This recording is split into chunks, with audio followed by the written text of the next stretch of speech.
Masyado na siyang nagpapapogi habang sinasapit natin ang kahihiyan. Oras na siguro para ako naman ang kumilos.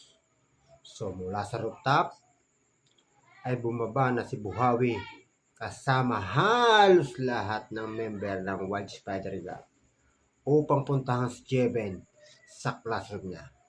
Pagdating sa labas ng classroom ay agad itong pumasok sa room upang kausapin si Jeben.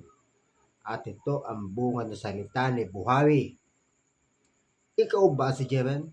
Yung estudyanteng bumugbog sa mga member ko? Sumagot naman ang ating bida. Ako nga. Ano bang kailangan mo? Ako lang naman ang leader nila. Ang pinuno ng gang. Kung talagang matapang ka't palaban ay hinahamon kita sa isang labanan.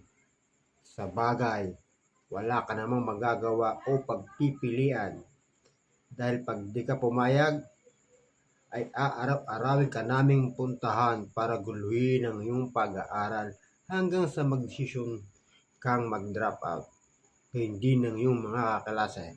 Kaya't sumunod ka sa amin sa rooftop para matapos na ang lahat ng ito.